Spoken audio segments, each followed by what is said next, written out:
ధన్యవాదాలు తెలియజేస్తున్నా.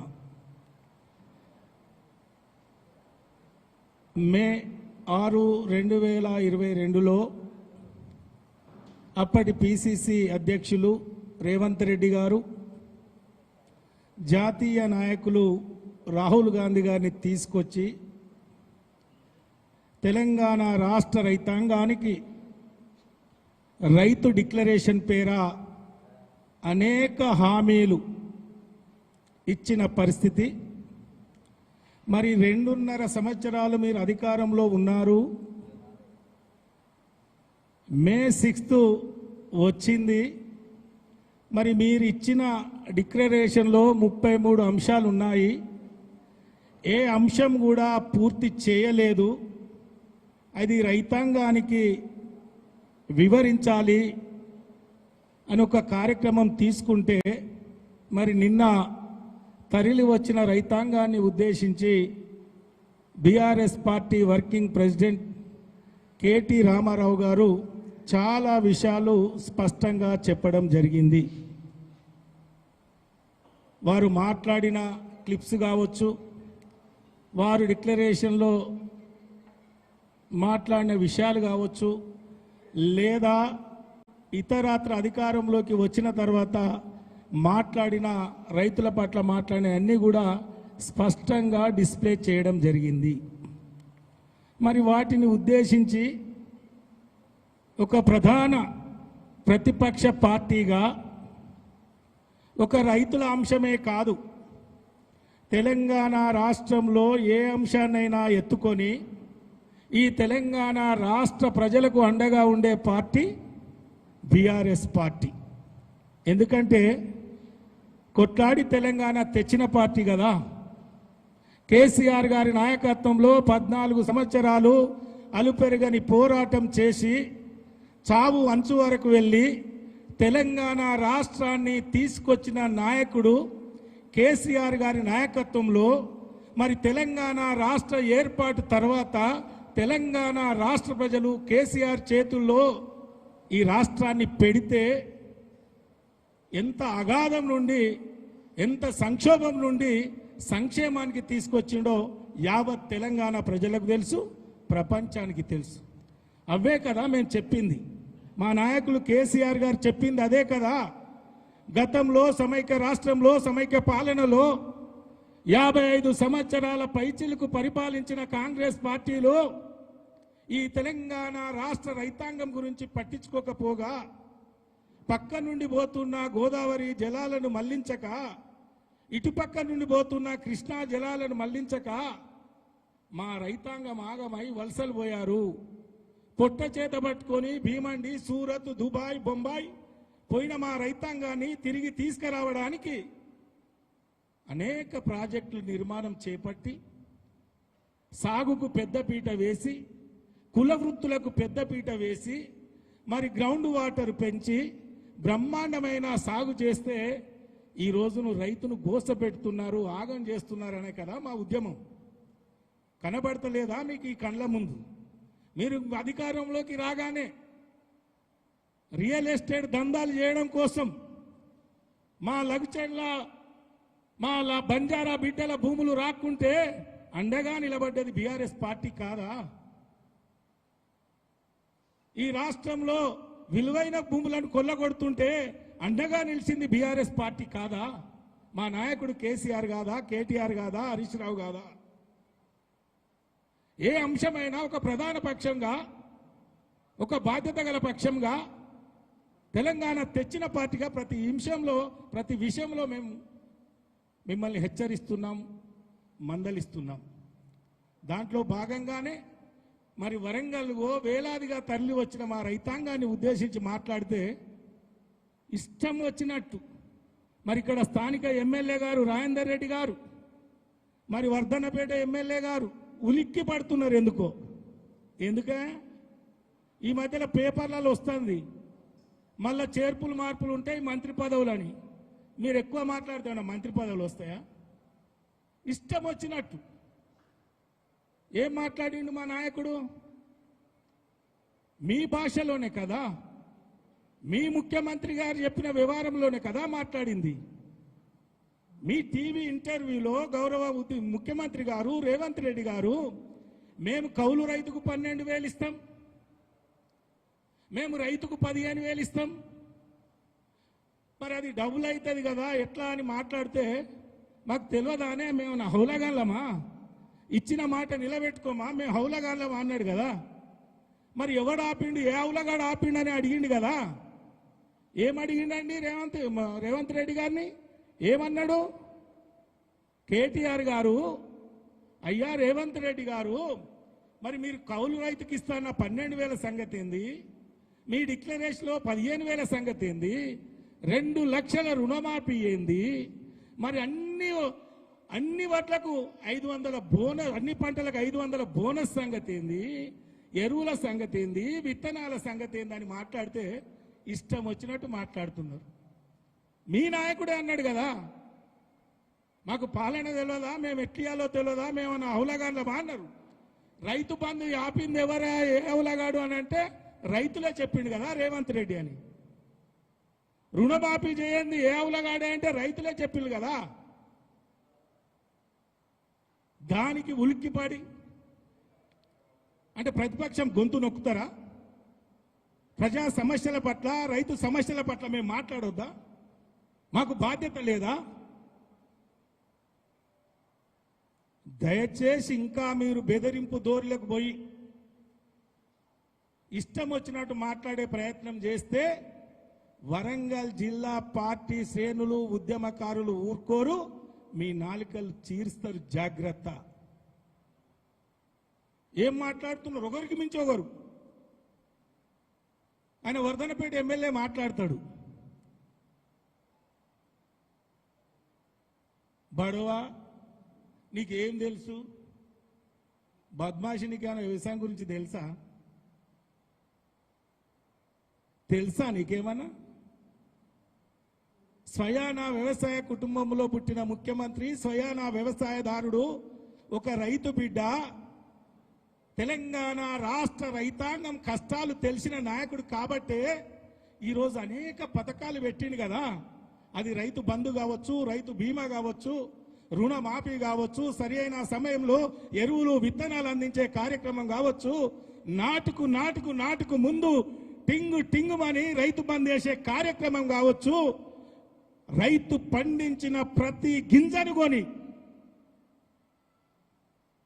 రైతుకు భరోసా ఇచ్చిన ప్రభుత్వం కేసీఆర్ గారి ప్రభుత్వం. కరోనా కష్టకాలంలో ధాన్యాన్ని రైతుల కళ్ళాల దగ్గర కొనుగోలు చేసి గోదాముల్లో, రైతు వేదికల్లో, ఫంక్షన్ హాళ్లలో, కమ్యూనిటీ హాళ్లలో నిల్వ చేసి రైతుకు భరోసా ఇయ్యలేదా? ఏం చేస్తున్నారు ఇప్పుడు మీ ప్రభుత్వం? కనిపిస్తలేదా?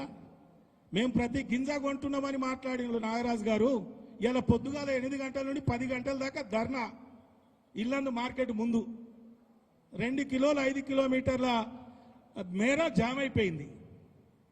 ఏ కళ్ళం కాడికి పోతారా? ఎక్కడికి వస్తారు? ఎస్, మా నాయకుడు మాట్లాడిన మాటకు మేము బరాబరి నిలబడి ఉన్నాం.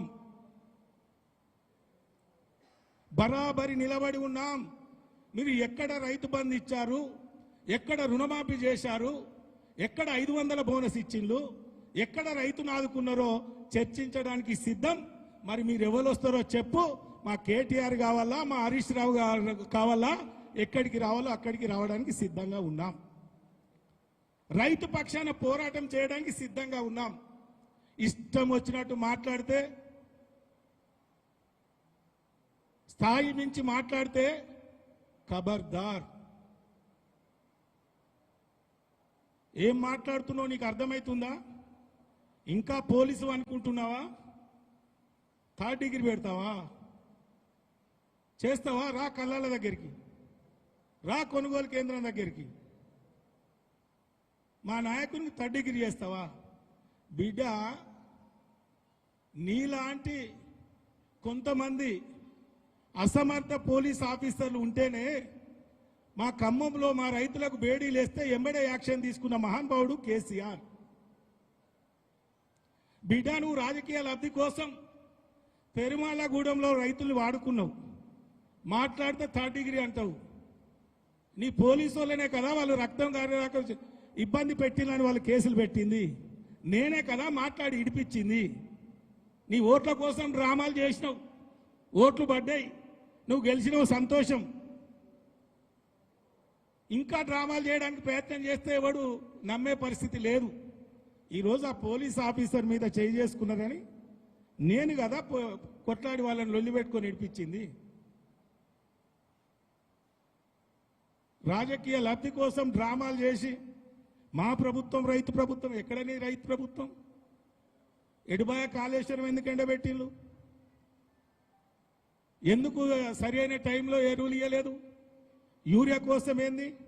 మా ప్రభుత్వం గొప్ప ప్రభుత్వం, చాలా గొప్ప ప్రభుత్వం. మీ పార్టీ చాలా గొప్పది. రాజశేఖర రెడ్డి గారి ప్రభుత్వంలో రైతు కూలీలండి, ఇల్లడుగు జాగకు రోడ్లెక్కితే పిట్టల్ని కాల్చినట్టు కాల్చి 8 మందిని పొట్టబెట్టుకుంది కదా నీ ప్రభుత్వం. 8 మందిని పొట్టబెట్టుకుంది కదా నీ ప్రభుత్వం. లేదా? మర్చిపోయినలా? ముదిగొండ సంఘటన మర్చిపోయినలా? కేసీఆర్ గారి నాయకత్వంలో రైతును ఆదుకున్నారు కానీ గోస పెట్టుకోలే కదా. ఎంతమంది చచ్చిపోయినా నిన్న చచ్చిల్లు కదా. మీ ప్రతాపం ప్రెస్ మీట్లలో నాలుక కొరుచుకుంటా జబ్బలు జరుచుకుంటా మాట్లాడు కాదు. ఆరుగాలం పండించిన పంట కొనుగోలు కేంద్రాల మీద దృష్టి పెట్టండి. గాయవుతున్నారు, గత్తరైతున్నారు రైతులు. రాజేందర్ రెడ్డి గారు ఎవరైనా ఇక్కడికి వచ్చిపోతే చాలు ఎంబడే కాలు దూవుతావు. ఎందుకే? ప్రతిపక్షంగా మాట్లాడొద్దా? ప్రజా గొంతుకగా మాట్లాడొద్దా? నీకో తోక ఈయన, ఇంకా నేను పోలీసునే, ఈ ప్రజాపాలనలో 3rd డిగ్రీ చేస్తాడట. ఏం జరుగుతుందో ఈ నియోజకవర్గంలో తెలుస్తుంది కదా ప్రజలకు. 6 నిమిషాలు మేము సంక్షేమ కార్యక్రమాల్లో, అభివృద్ధి కార్యక్రమంలో ప్రజల మధ్యలో ఉన్నాం. ఎవడు ప్రశ్నిస్తే వాడిని అరెస్ట్ చేయి, ఫలానా సెక్షన్ పెట్టి కాదు. ఈ ప్రజాస్వామ్య దేశంలో ప్రతి ఒక్కడు ప్రశ్నిస్తాడు. దానికి సమాధానం చెప్పు, దానికి ఏం నిర్ణయం చేస్తావో చెప్పు, దాన్ని ఏ విధంగా పరిష్కరిస్తామో చెప్పు. కానీ బెదిరింపు ధోరణులతో, ఈ అడ్డగోలు మాటలతో, నేను ఇదివరకే చెప్పిన మా నాయకుడిని నువ్వు టిల్లుగా అన్నావు, బుల్లేగా. ఆయన ఉద్యమ సమయంలో వరంగల్ జైలుకు పోయిన బిడ్డ కేటీఆర్. తెలంగాణ రాష్ట్ర ఏర్పాటులో అహర్నిశలు కష్టపడి ఉద్యమంలో పాల్గొన్న బిడ్డ కేసీఆర్. తెలంగాణ రాష్ట్ర ఏర్పాటు తర్వాత అది గ్రామీణ పంచాయతీరాజ్ శాఖ కావచ్చు, ఐటీ శాఖ కావచ్చు, సమర్థవంతంగా నిర్వహించి దేశంలోనే ఎక్కడా లేని విధంగా అనేక పెట్టుబడులను తీసుకొస్తే కేటీఆర్ గారి హయాంలో డైరెక్ట్ ఆర్ ఇండైరెక్ట్ 30 లక్షల పైచిలకు ఉద్యోగ అవకాశాలు వచ్చినాయి. Not a joke. ఇవాళ ఏమవుతుందా అని ప్రభుత్వంలో వచ్చినవి పోతున్నాయి, వచ్చిన కంపెనీలు పోతున్నాయి. మీ అసమర్థత పాలనలో వచ్చిన ఇండస్ట్రీలు పోతున్నాయి. ఇవాళ మెగా టెక్స్టైల్ పార్క్ ఎవరు తెచ్చారు? మీరు పోజు కొట్టుకుంటున్నారు కదా. ఇవాళ మామ్నూర్ ఎయిర్పోర్టు ఎయిర్లైన్స్ కోసం ఎవరు పాటుపడ్డారు? కొసమెరుపులు ఇచ్చి నీ రైల్వే కోచ్ ఫ్యాక్టరీకి భూసేకరణ ఎవరు చేసిండ్రు? నీ నయీం నగర్ బ్రిడ్జ్ కట్టి కొసకు పని చేసి నువ్వు పని చేసి నువ్వు జబ్బలు దర్చుకున్నాడు. కాలోజీ కళాక్షేత్రం 90% కంప్లీట్ అయినాక 10%లో నాది గొప్ప, వరంగల్ అభివృద్ధి జరగలేదు. రాలే. మా కేసీఆర్ గారు చెప్పిన 300 ఇవ్వలేదా ప్రతి ఏటా? స్మార్ట్ సిటీకి లింక్ పెట్టలేదా? లేదా డెవలప్మెంట్ కనబెడతలేదా డివిజన్లలో? వచ్చిన వాటిని మీరు పనిచేయకుండా కౌన్సిల్ అయిపోయినాక చూద్దామని మీరు ఆలోచన చేసుకుంటా అప్పటి వాటికే కొచ్చిన కొబ్బరికాయలు కొట్టుకుంటా సిటీని బాగా అభివృద్ధి చేసినామని మాట్లాడుతున్నారు. మాట్లాడే తీరు బాగుండాలి. ఇవాళ మా నాయకుడు మీ నాయకుడు మాట్లాడిన లాంగ్వేజ్లోనే సమాధానం చెప్పిండు. ప్రశ్న అడిగిండు, రైతు బంధు ఆపిన సన్యాసి ఎవరు? రైతు బీమా అందించని సన్యాసులు ఎవరు అని మాట్లాడిండు. మీరు ఇష్టం వచ్చాటు రా పో ఇక పడుతూ ఊపుకుంటారు అనుకుంటున్నారా? అధికారంలో ఉన్నారు అనుకుంటున్నారా? కేసులు పెడతారా? కేసీఆర్ కేటీఆర్ మాట్లాడిన దాని మీద కేసులు పెడితే జైలు ఏమైనా కొత్తనా? కేటీఆర్ గారికి జైలు ఏమైనా కొత్తనా? బీఆర్ఎస్ పార్టీ వాళ్ళకు జైలు ఏమైనా కొత్తనా? ఖబర్దార్ కాంగ్రెస్ ఎమ్మెల్యేలారా, మంత్రులారా, మీరు ఇష్టం వచ్చినట్టు మాట్లాడితే ఇక్కడ చూస్తూ ఊరుకోవడానికి లేదు. వరంగల్లో వచ్చి పోలేడట ఆయన చెప్తాడు. కేటీఆర్ ఎందుకే మా దగ్గరికి రారా? దానికి కేటీఆర్ కావాలా? దానికి హరీష్ రావు కావాలా? ఈ రాష్ట్రంలో ఒక బాధ్యతాయుతంగా తెచ్చిన తెలంగాణను అన్ని రంగాల్లో అభివృద్ధి చేసుకోవాలని తపన పడ్డ పార్టీ బీఆర్ఎస్ పార్టీ. తపన పడ్డ నాయకుడు కేసీఆర్. మేం గాలిలో తిరుగుతున్నాం. కేసీఆర్ ఇంట్లో ఉండి పాలన చేస్తాడు, గడీలుండి పాలన ఏం చేస్తానులే. ఇప్పుడు మరి మీ రేవంత్ రెడ్డి గారు జూబ్లీహిల్స్లో ఇంట్లో ఉంటలేడా? నాయకుడు ఏం చేస్తాడు? ప్రజా ప్రతినిధిగా, ఒక రాష్ట్ర అధినేతగా ఒక ప్రణాళికలు రూపకల్పన చేస్తారు. మేధావులతో చర్చలు పెట్టుకుంటారు. ఇలా కాళేశ్వరం 3 సంవత్సరాల్లో నిర్మాణం చేసినంటే నాటే జోక్.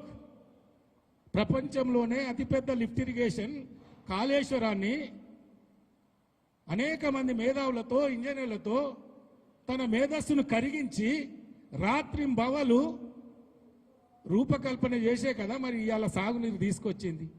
దాంట్లో 2 పిల్లర్లు గుంగిపోతే కాళేశ్వరం కూలేశ్వరం అయింది. ఎందుకైతుందే?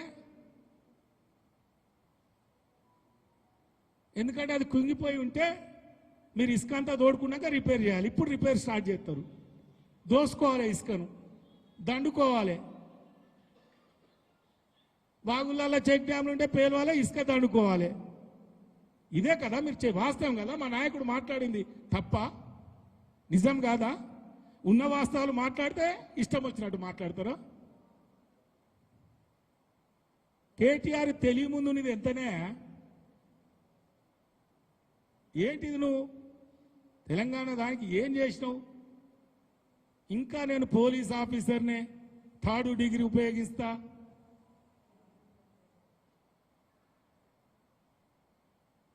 పిచ్చి పిచ్చి మాటలు మాట్లాడితే ఊరుకోరు. ఖబర్దార్. ఇవాళ మేము ఒక ప్రధాన ప్రతిపక్షంగా తెలంగాణ రాష్ట్ర ప్రజలకు అండగా ఉన్నాం. అది రైతు సమస్య కావచ్చు, నిరుద్యోగ యువత సమస్య కావచ్చు, ఉద్యోగుల సమస్య కావచ్చు, కార్మికుల సమస్య కావచ్చు, కర్షకుల సమస్య కావచ్చు. ఇలా మేం గొప్ప పాలన ఏం చేస్తున్నారు? జీవో 7 తీసుకొచ్చి పోరాళ్ళను అయ్యవ్వ ఫీజు కట్టాలి, తర్వాత మేము వేస్తాం. నమ్ముతారా? నువ్వు గోనె సంచులు కొనడానికి 30 రూపాయలు అవుతున్నాయి నాయన అంటే 15 రూపాయలు అకౌంట్లో వేస్తావు. ఎత్తావా? నమ్ముతాడా రైతు? గొగ్గోలు పెడుతున్నాడు కదా. నువ్వు 500 బోనస్ ఎత్తా అని వేయలే కదా. నీ 2.5 సంవత్సరాల్లో రైతు బంధు ఎన్నిసార్లు వేసినా? ఒక్కసారి నువ్వు 100% వేసినావు. దేనికి? ఎక్కడి? కేసీఆర్ గారు ఎన్నికల ముందు రైతు బంధు వేసే కార్యక్రమం ఏదైతే డబ్బు జమ చేసి ఉన్నదో, ఎలక్షన్ కోడ్ వల్ల నువ్వు కోర్టు నుండి అవి ఆపాలని మీరు ఈసీ నుండి మీరు ఒత్తిడి చేస్తే ఆగిన డబ్బులను తెల్లారి ఎలక్షన్ల తర్వాత జమ చేసి ఇంకోసారి వేసింది 2 సార్లు. ఒకసారి 3 ఎకరాలకు, ఒకసారి 3 ఎకరాలకు, ఇంకోసారి ఏం చేసిండు? ఎగగొట్టి మొన్న జగిత్యాలలో కేసీఆర్ గారు ఒక సభ పెడతా అంటే ఆగా మేఘాల మీద హెలికాప్టర్ వేసుకొని లక్షల కోట్లు వృధా చేసి ఓ సమావేశం పెట్టి ఎకరాకి వేసిండే. మొన్నొక ఎకరం ప్రతి ఎకరాకు హెలికాప్టర్ పోవాలో మీటింగ్ పెట్టాలి. ఇది నేను వేసే కథ. కేసీఆర్ని ఎవరైనా అడిగిందా? రైతు బంధు కావాలని ఏ రైతు అని అడిగిండా? రైతు బిడ్డ కాబట్టి తనకు తెలుసు కాబట్టి పెట్టుబడి సమయంలో మనం ఏదైనా సాయం చేస్తే ఉపయోగపడుతుంది. అప్పుల చుట్టూ, వడ్డీ వ్యాపారుల చుట్టూ, షావుకారుల చుట్టూ తిరగకుంటూ ఉంటుందని గొప్ప మనసుతోటి నాట్లు వచ్చినాయంటే ముందుగా టింగున నీ అకౌంట్లో కొట్టిండు. ఫోన్ చేస్తే యూరియా వచ్చింది, ఫోన్ చేస్తే ఎరువులు వచ్చినాయి. ఏమైంది? ఇప్పుడు మార్పు తీసుకొచ్చినావు. 50 ఏళ్ళ కాంగ్రెస్ పాలన చూపెడుతున్నావు. చెప్పులు లైన్లో పెడుతున్నారు, పోలీస్ స్టేషన్ల లైన్లు, పోలీసుల పహారా, యాపులు, దూపులు, యాక్షన్లు. ప్రజలకు అర్థమైంది కదా. ఇంకా దాన్ని కప్పిపుచ్చుకోవడానికి, డైవర్షన్ పాలిటిక్స్ చేయడానికి కేసీఆర్ గారు ఆడ సభ పెడితే నేను ఈడ సభ పెట్టి కేసీఆర్ని తిట్టడానికి కదా నువ్వు కాళేశ్వరంలో సభ పెట్టింది. ఏం మాట్లాడినావు? ఒక తెలంగాణ గాంధీ, తెలంగాణ తెచ్చినైనా నువ్వు తిట్టొచ్చు, కానీ నీ లాంగ్వేజ్లోనే మేము అవులగాళ్ళ మానే మాకు తెలియదా అని నీ లాంగ్వేజ్లోనే మా నాయకుడు అడిగితే అది తిట్టయిందా? మరి మీరు కింద మీద లేని, ఒక అవగాహన లేని మీరు కూడా రారా పోరా అంటే అది మంచిదా?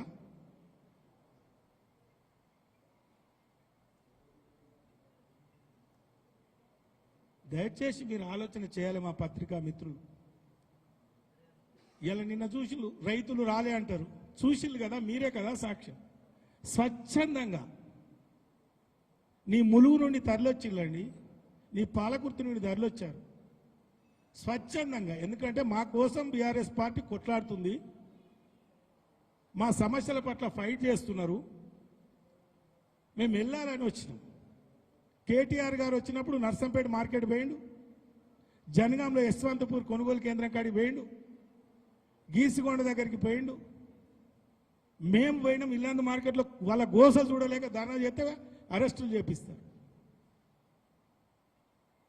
ఇది రైతు ప్రభుత్వం, ఇది ప్రజాపాలన. ప్రజలు ఏదన్నా అడిగితే కథం, ఏదన్నా రైతు అడిగితే వాడిని లాస్ట్ కాటబెట్టు. నువ్వు కొనేదే లేదంటే ఇదో బెదిరింపు. ఎన్ని రోజులు బెదిరిస్తారు?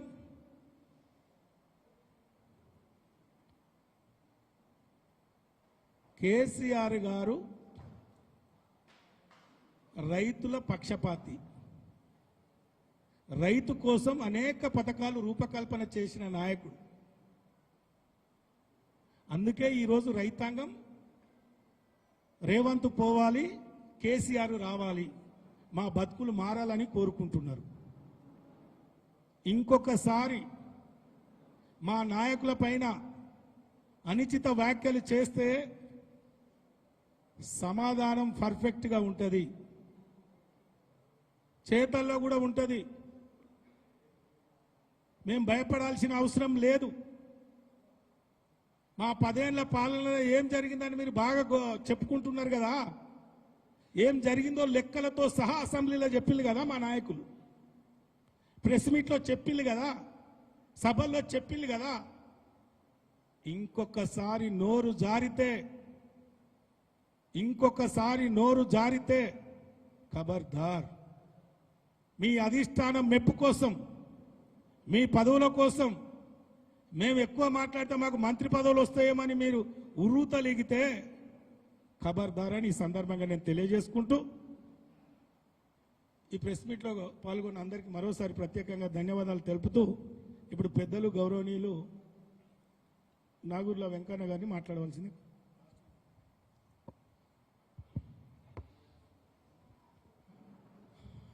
ఈనాటి పత్రికా సమావేశానికి ఇచ్చేసినటువంటి వేదిక పైన ఉన్నట్టు గౌరవ పెద్దలందరికీ, ఈ కార్యక్రమంలో పాల్గొన్నటువంటి ప్రింట్ అండ్ ఎలక్ట్రానిక్ మీడియా సోదరులందరూ కూడా పేరు పేరున హృదయపూర్వకమైనటువంటి నమస్కారం తెలియజేస్తా ఉన్నా. నిన్న బీఆర్ఎస్ పార్టీ ఆధ్వర్యంలో రైతు సంగ్రామ సదస్సు బ్రహ్మాండంగా సక్సెస్ అయింది. జిల్లా నలువైపుల నుంచి రైతులు స్వచ్ఛంగా తరలివచ్చి దాదాపు 20,000 మంది రావడం జరిగింది. మీటింగ్ అంతా రైతులతో ఉర్రూతలూగింది. ఆ సక్సెస్ను చూసి స్థానిక కాంగ్రెస్ పార్టీ నాయకులు, ఎమ్మెల్యేలు కేటీఆర్ పై అవాకులు చెవాకులు మాట్లాడినారు. ఇంతకుముందు రమేష్ గారు చెప్పినట్లు మే 22 6వ తారీఖున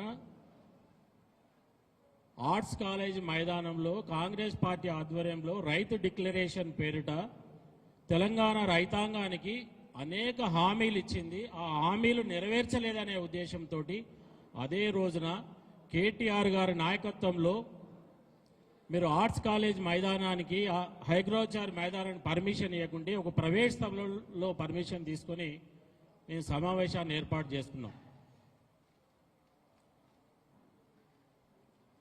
మీరు పోటీ సభలు పెడితే ఫెయిల్ అయిపోయారు.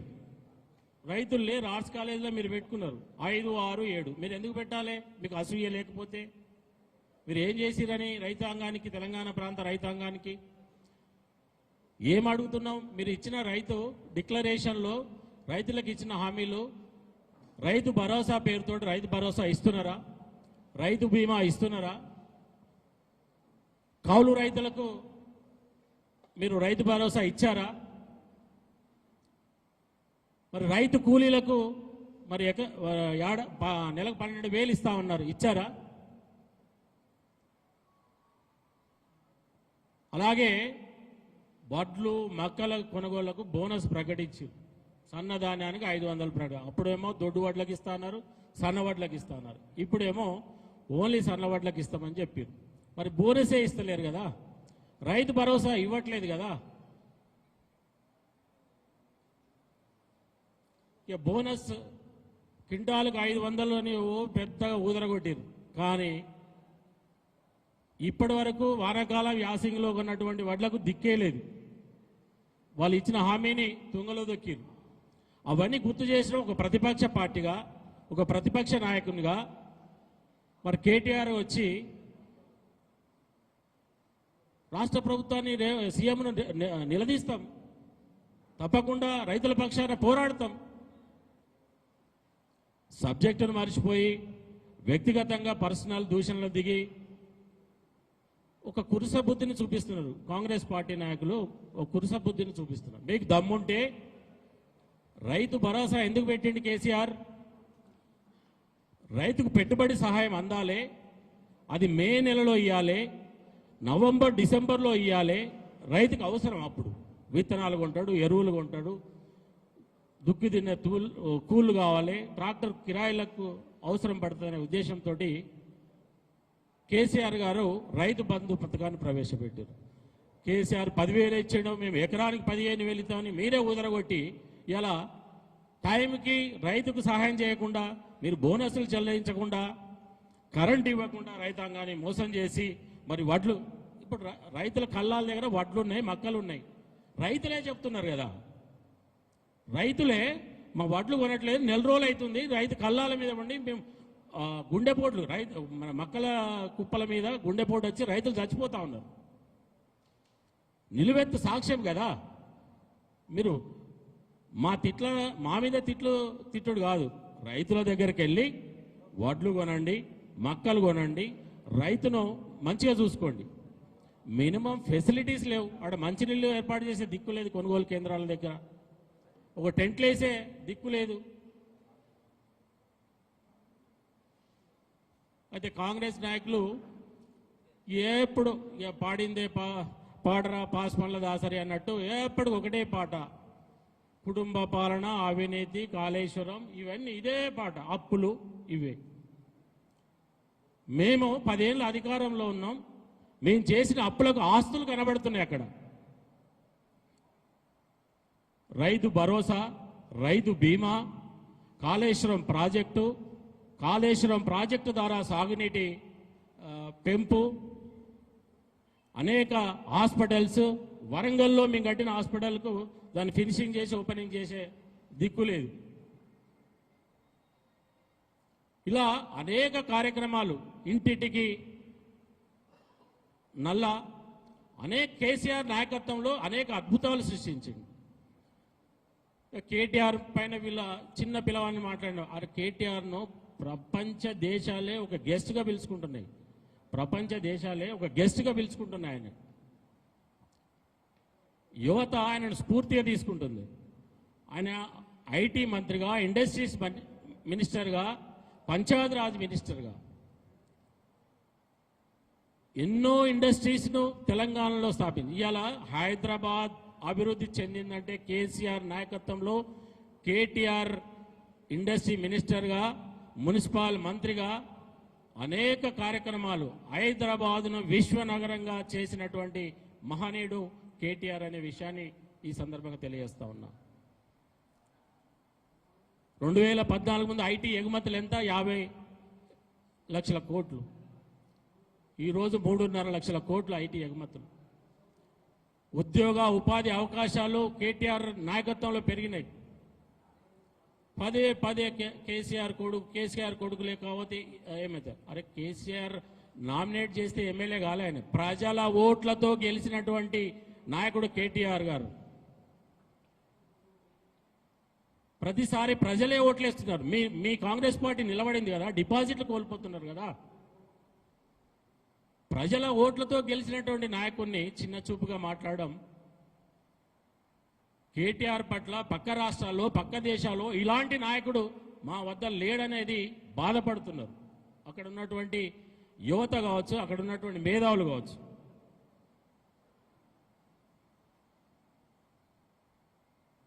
ఇవాళ ఒక క్వశ్చన్ కాంగ్రెస్ పార్టీ నాయకులకు ఏదలుచుకున్నా.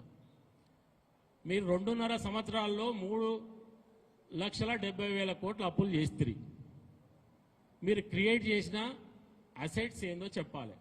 3,70,000 కోట్లు అప్పులు చేస్తే మీరు ఏదైనా ప్రాజెక్టు కట్టిరా, ఏదైనా సంక్షేమ కార్యక్రమం కొత్తది ఏమైనా ప్రవేశపెట్టారా? 3,70,000 కోట్లకు మీరు సమాధానం చెప్పాల్సినటువంటి అవసరం. ఓ శ్వేతపత్రం విడుదల చేయండి, ఒక శ్వేతపత్రం ఇవ్వండి. 3,70,000 ఏ పద్ధతులకు ఖర్చు పెట్టారో చెప్పండి. మావుని తిట్టుడు మానేయండి, మీరు చేసిన పరిపాలన గురించి చెప్పండి. మేము పార్లమెంటు సాక్షిగా 3.5 లక్షల కోట్ల అప్పు చేసిర్రు తెలంగాణ రాష్ట్రం అని పార్లమెంట్ సాక్షిగా భారత రాష్ట్ర ప్రభుత్వం చెప్పింది. దాన్ని 8 లక్షల కోట్లకు వీళ్ళు తీసుకుపోతారు. పార్లమెంట్ సాక్షిగా లెక్కలతోటి బీజేపీ ప్రభుత్వం పార్లమెంట్ సాక్ష్యం ముందు పెడితే అది తప్పించి ప్రజలను తప్పుదోవ పట్టియడానికి మేము చేసిన అప్పుకు అసెట్స్ బ్రహ్మాండంగా కనబడుతున్నాయి. రైతుల కళ్ళల్లో కనబడుతున్నాయి, యువకుల కళ్ళల్లో కనబడుతున్నాయి. ఏ రోడ్డుకు పోయినా, ఏ ఇండస్ట్రీ కట్టినా ఎన్నో ప్రాజెక్టులు, ఇరిగేషన్ ప్రాజెక్టుల కాడ కనబడుతున్నాయి. ఇలా కానీ మీకు లాస్ట్గా చివరిగా ఒక మాట, ఒక సవాల్ విసురుతా ఉన్నా.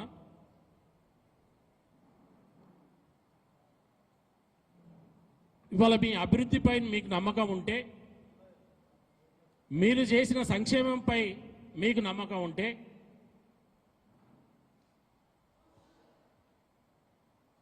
మీరు ఉద్యోగ ఉపాధి అవకాశాలు బ్రహ్మాండంగా యువతకు కల్పించామని, బాగా బ్రహ్మాండంగా 60,000 ఉద్యోగాలను సృష్టించినాం ఏడాది లోపే అని బ్రహ్మాండంగా చెప్తా ఉన్నారు కదా. మీకు ఈ వేదిక ద్వారా ఒక సవాలును ఇస్తా ఉన్నా. నిజంగా అభివృద్ధి, సంక్షేమము, ఉపాధి, ఉద్యోగ అవకాశాల మీద మీకు నమ్మకం ఉంటే తెలంగాణ రైతాంగానికి బ్రహ్మాండంగా అన్ని కార్యక్రమాలను అమలు చేసినామనే నమ్మకం మీకు ఉంటే మా పార్టీలో గెలిచిన ఎమ్మెల్యేలతోటి రాజీనామా చేయించండి. లేదు అంటే వరంగల్ జిల్లాలో 12 అసెంబ్లీ కాన్స్టిట్యున్సీలు ఉన్నాయి. మీ ప్రభుత్వం పరిపాలన పట్ల మీకు చిత్తశుద్ధి ఉంటే ఈ 12 మంది రాజీనామా చేయండి. ఈ ఎన్నికల్లో రాజీనామా చేసిన ఎమ్మెల్యేలందరూ గెలవండి. అప్పుడు మేము మీ సవాలును స్వీకరిస్తాం. అంటే చౌరస్తా కాదు, ఏదైనా విలేజ్కి పోదామని నిన్ననే కేటీఆర్ గారు చెప్పారు. రాష్ట్రంలో ఏ విలేజ్కైనా ముఖ్యమంత్రి కాన్స్టిట్యున్సీలోకైనా మేము రావడానికి సిద్ధమని చెప్పి మళ్ళీ హన్మకొండ చౌరస్తాకి ఎందుకు? ముఖ్యమంత్రి కాన్స్టిట్యున్సీలో రైతుల యొక్క సంక్షేమం, అప్పులు కావచ్చు, మన రుణమాఫీ కావచ్చు, రైతు భరోసా కావచ్చు, అన్నీ వీరు ఏదైతే సంక్షేమ కార్యక్రమాలు రైతాంగం కోసం చేశారో చర్చకు సిద్ధమని కేటీఆర్ గారే సవాల్ విసిరి. దయచేసి ఇప్పటికైనా నోరు అదుపులో పెట్టుకొని మాట్లాడాల్సిందిగా కాంగ్రెస్ పార్టీ నాయకులకు హెచ్చరిస్తా ఉన్నాం. Thank you.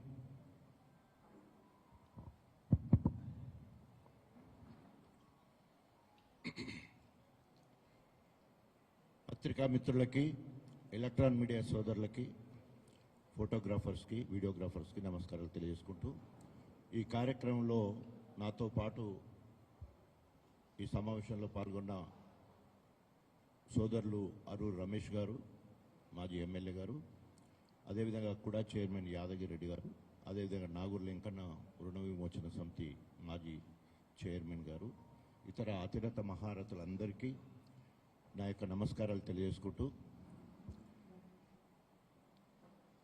Congress party PCC అధ్యక్షుడుగా ఉన్నప్పటి నుండి ఇప్పటి వరకు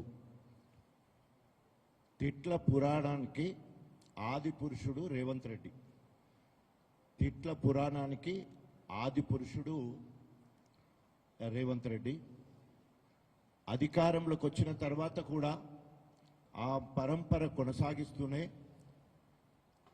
విధ్వంసాల పునాదుల మీద కాంగ్రెస్ ప్రభుత్వాన్ని నడిపిస్తున్నారు. ఎక్కడ కూడా కన్స్ట్రక్షన్ లేదు, ఓన్లీ డిస్ట్రక్షన్. రేవంత్ రెడ్డి అన్న కూలగొట్టాలి, లేదా నా ప్రకృతి వైపరీత్యాలతోనన్నా కూలిపోవాలి, అంతే తప్ప ఎక్కడ కూడా ఒక్క ప్రాజెక్టుకు ఇటుక పెట్టింది లేదు, ఒక్క ఎకరాకు అదనంగా నీళ్ళిచ్చింది లేదు, ఒక్క ఎకరం కూడా అదనంగా ల్యాండ్ ఎక్వైర్ చేసింది లేదు కాంగ్రెస్ ప్రభుత్వంలో. వరంగల్ జిల్లా ఇన్ఛార్జి మంత్రిగా పొంగులేటి పోటీపడి రేవంత్ రెడ్డికి పోటీపడి సెకండ్ సీఎంగా ఒక్కవేళ కనుక దిగిపోతే ఎక్కుదామని ఊర్లు ఊరుతా ఉన్నాడు. రేవంత్ రెడ్డి దిగాలని ఎదురు చూస్తూ ఉన్నాడు. పోటీపడి అక్రమాలకు పాల్పడుతున్నాడు. రేవంత్ రెడ్డి ఏమో రియల్ ఎస్టేట్ పేరుతోటి అక్రమాలు చేస్తూ కాంగ్రెస్ పార్టీకి, రాహుల్ గాంధీకి ఏటీఎంగా మారి 3,70,000 కోట్ల రూపాయల అప్పు తీసుకొచ్చి మా కేటీఆర్ గారు చెప్పినట్టు సీఎం పోస్ట్ను రెన్యువల్ చేసుకుంటా ఉన్నాడు. 69 సార్లు ఢిల్లీకి పోయి అర పైసా కూడా పట్టుకురాలే ఇప్పటి వరకు. ఈరోజు కాంగ్రెస్ పార్టీ వచ్చిన తర్వాత ఇది చేసినామని చెప్పుకోవాలి కదా. మా కేసీఆర్ గారు తెలంగాణ సాధించిన సాధకుడు, త్యాగాల పునాదుల మీద తెలంగాణ రాష్ట్రాన్ని సాధించి తెలంగాణ ఉనికిని, తెలంగాణ అస్తిత్వాన్ని, తెలంగాణ ఆత్మగౌరవాన్ని, తెలంగాణ అభివృద్ధిని ఒక ఇండియాకే కాదు ప్రపంచానికి చాటి చెప్పిన నాయకుడు కేసీఆర్ గారు. రైతు సంక్షేమ విషయంలో తీసుకున్న కార్యక్రమానికి ఐక్యరాజ్య సమితి మెచ్చుకున్న పరిస్థితి రైతు బంధు ప్రపంచంలో ఎక్కడ లేదు. రైతు బీమా ఏ రాష్ట్రం కూడా అంతకుముందు ఇవ్వలేదు. ప్రాజెక్టులు కట్టడంలో భారతదేశంలోనే నెంబర్ 1 స్థానము. మిషన్ కాకతీయ ద్వారా సాగునీరు అందించడంలో జాతీయ స్థాయిలో 2 సార్లు అవార్డు, ఇంటింటికి తాగునీరు అందించడంలో జాతీయ అవార్డు. ఈ రకంగా అనేక అవార్డులే కాకుండా భారతదేశానికి ఆదర్శ రాష్ట్రంగా తెలంగాణ రాష్ట్రాన్ని తీర్చిదిద్దింది. వ్యవసాయ రంగంలో 3.5 కోట్ల మెట్రిక్ టన్నుల ధాన్యాన్ని పండించి పంజాబ్, హర్యానాను మించే స్థాయికి వెళ్ళింది. అసలు ఇప్పటి వరకు వ్యవసాయం మీద ఒక్కసారి ఒక సమీక్ష చేసింది లేదు, ప్రాజెక్టుల మీద ఒక సమీక్ష చేసింది లేదు. అడ్డిమారి గుడిదెబ్బ లెక్కనే ఏ ఎండక గొడుగు పట్టే కార్యక్రమం చేసుకుంటూ ఎండిపోయిన ఇస్తారు ఎగిరి పడ్డట్టు ఇలా కాంగ్రెస్ నాయకులు ఉలికి పడతా ఉన్నారు. ఈరోజు ప్రజలు మాకు ప్రశ్నించే గొంతిచ్చారు. ప్రధాన ప్రతిపక్షంగా ప్రభుత్వం ఇచ్చిన హామీలు నెరవేర్చే వరకు నిలదీయాలి అని చెప్పేసి ప్రజలు మాకు ప్రతిపక్ష పాత్ర ఇవ్వడం జరిగింది. మిమ్మలను నిలదీసే హక్కు మాకు మాత్రమే ఉంది. గతంలో 10 సంవత్సరాలు అన్ని రంగాల్లో ముందుకు తీసుకొచ్చి గ్రామాలను సర్వతోముఖాభివృద్ధి చేస్తే ఈరోజు విధ్వంసం మొత్తం కూడా విధ్వంసం చేయడం జరిగింది. రేవంత్ రెడ్డి ఒక్కదాని మీద కూడా ఆయన ఇంట్రెస్ట్ ఉన్నది. మానవీయ కోణంలో పని చేశాడని చెప్పుకోవడానికి ఒక్కటి లేదు. ఇక్కడ పొంగులేటి శ్రీనివాసరెడ్డి జిల్లా మంత్రి అయిన తర్వాత ఆయన మార్కు ఉంటుందంటే ఏం లేదు, ముట్టుకుంటే కూలిపోవడే. సమ్మక్క సారమ్మను ఆగమేఘాల తర్వాత అది కూలిపోయింది. దేవునూరు పంప్ హౌస్ దగ్గరకు వచ్చి సంవత్సరంలోనే పూర్తి చేస్తామన్నారు, సంవత్సరంన్నరన్నారు. కనీసము ఇప్పటి వరకు పెండింగ్లో ఉన్న బిల్లులు ఇవ్వలేని పరిస్థితి. సమ్మక్క సారాలమ్మ బ్యారేజ్ దగ్గర పోయిళ్ళు కొండందోవి ఎల్కను పట్టినట్టు 6 క్యాబినెట్ మంత్రులు పోయి 13/11 kV సబ్ స్టేషన్ శంకుస్థాపన చేసి వచ్చారు. 100% పూర్తయిన ప్రాజెక్టుకు నీళ్లు లిఫ్ట్ చేయడం కాకుండా పంప్ హౌస్ దానికి అక్కడ సబ్ స్టేషన్ శంకుస్థాపన చేసి వచ్చిన పరిస్థితి. దేవాదులకు 3000 ఎకరాల ల్యాండ్ ఎక్వైర్ చేయాలంటే ఇప్పటి వరకు 1 ఎకరం కూడా ల్యాండ్ ఎక్వైర్ చేయలేని పరిస్థితి. మొత్తము కూలగొట్టుడే. ఒక పక్క మూసీ ప్రక్షాళన పేరుతోటి, హైడ్రా పేరుతోటి, వీటికి అదనంగా వెలుగుమట్లలో పొంగులేటి సొంత జిల్లా 350 ఇళ్లను తెల్లారి వరకు నిలమట్టం చేసింది. మైనింగ్ మాఫియా హైదరాబాద్ నడిబొడ్డున ఎలాంటి పర్మిషన్ లేకుండా చేసిన పరిస్థితి. రెవెన్యూ మంత్రిగా అట్టర్ ఫ్లాప్, వరంగల్ జిల్లా ఇన్ఛార్జిగా అట్టర్ ఫ్లాప్.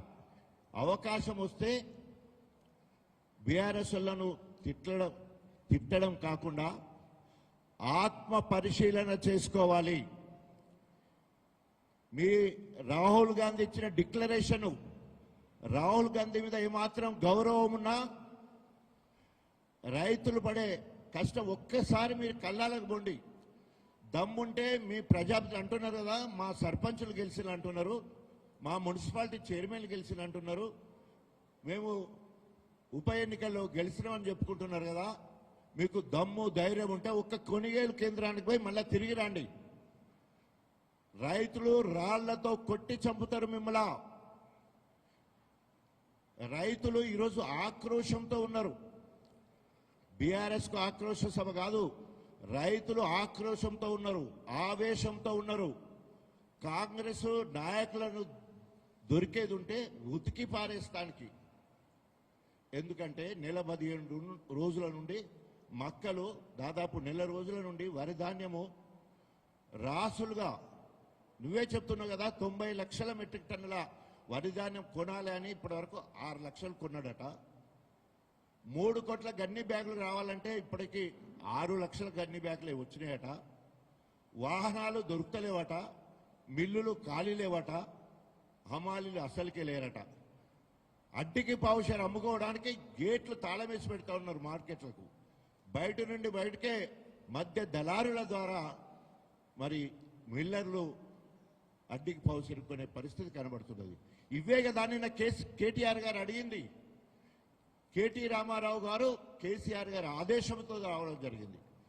26వ ఆవిర్భావ దినోత్సవం, బీఆర్ఎస్ పార్టీ ఆవిర్భావ దినోత్సవం రోజు ఇప్పటి వరకు మంచిగా కొట్లాడిళ్ళు. ఇప్పటి నుండి కాస్త స్పీడ్ పెంచండి, మనము ప్రధాన ప్రతిపక్షంలో ఉన్నామని మాకు దిశానిర్దేశిస్తే సింబాలిక్గా ఫస్ట్ రైతుల పక్షాన్ని పోరాటం చేయడానికి వరంగల్ కలిసి వచ్చింది. మాకు వరంగల్ కిల్లా పోరాటాలకు పుట్టినిల్లు. రైతుల పక్షాన బీఆర్ఎస్ పార్టీ నిలదీసింది అంతే. ఎందుకు మీకు ఆ ఉలుకుబాటు? మాట్లాడినకి ఏమైనా వ్యవసాయం మీద గింతన్న అవగాహన ఉందా? ఏమైనా రైతు సమస్యల గురించి మాట్లాడారా? వ్యక్తిగత దూషణలు తప్ప